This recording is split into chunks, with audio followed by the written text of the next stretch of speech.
और x का गुणन b आता है और c जो है उसको कांस्टेंट टर्म के नाम से जाना जाता है, जिसको हिंदी में अचल पद कहते हैं। तो जो जिसमें x स्क्वायर है उसमें से a का वैल्यू देगा और जो bx है वह b का वैल्यू देगा और c तो c का वैल्यू देगा। ठीक है, इसके लिए तुम लोगों को कुछ अलग से एग्जाम्पल सिखाया जा रहा है।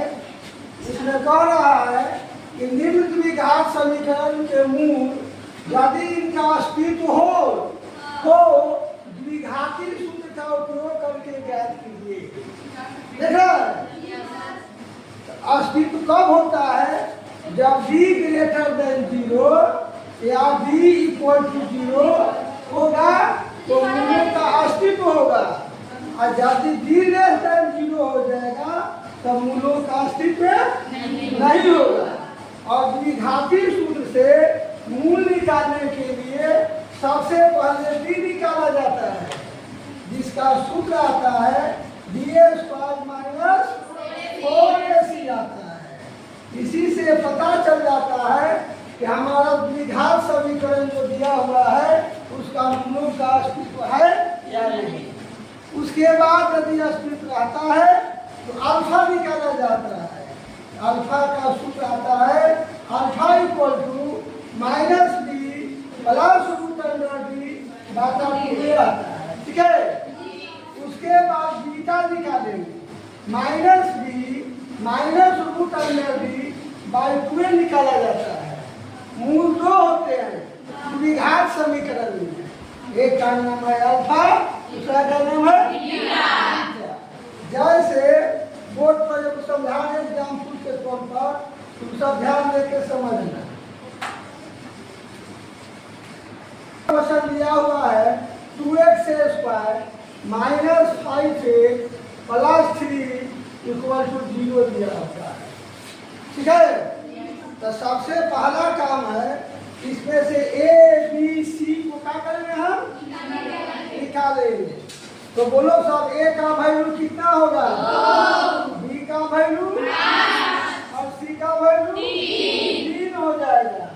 तब हम पता लगाएंगे कि मूलों का अस्तित्व है या नहीं है। तो उसके लिए हमको d का वैल्यू निकालना पड़ेगा। ठीक है, d का फुल फॉर्म डिस्क्रिमिनेंट होता है, जिसे हिंदी में विवेचक या विवेचक के नाम से जाना जाता है। तो d equal to b² minus 4ac होगा। अब देखो इसमें b का वैल्यू भरेंगे, तो b का वैल्यू माइनस 5 दिया होता है, जिसका होल स्क्वायर हो जाएगा 4 इंटू a का वैल्यू 2 दिया हुआ है और c का वैल्यू 3 भर देंगे।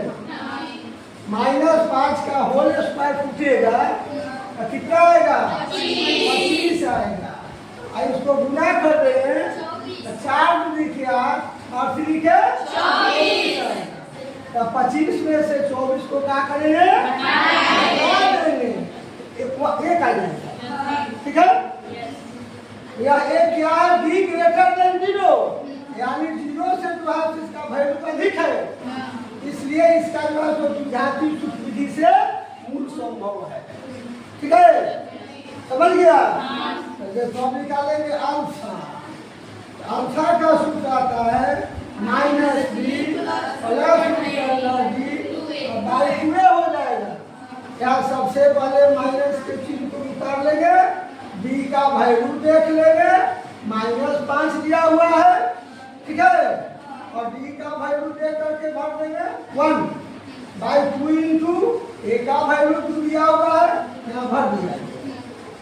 इसके आगे बढ़ेंगे तो माइनस में माइनस से क्या करेंगे? गुना करेंगे, तो यह प्लस बन जाएगा, यह जाएगा 5।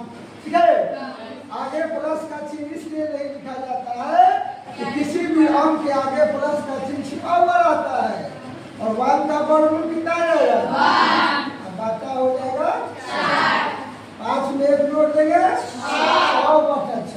ठीक है, तो इसको काट देंगे तो 2 आई 6 और 2 दूनी के 4, यानी 3 बाई कितना हो गया? 2। इसी तरह बीटा निकालेंगे तो तो बीटा का सूत्र लिखेंगे -b minus root under d by 2a। फिर क्या करेंगे, माइनस को देव का देव उतार लेंगे, b का वैल्यू देख लेंगे कितना दिया हुआ है -5, माइनस रूट अंडर डी का वैल्यू कितना आया है 1 बाई 2 इंटू a का वैल्यू कितना दिया हुआ है, फिर माइनस माइनस प्लस 5 लिखा जाएगा और 1 का वर्गमूल 1, 2 से गुना 4, 5 में से घट जाएगा 4 बाई 4, 4 से 4 कट जाएगा कितना आ जाएगा 1, इसलिए हमको मूल पर कितना आ गया 2 मूल आया, एक 1 आया, 3 बाई 2, यही मेरा क्या हुआ आंसर।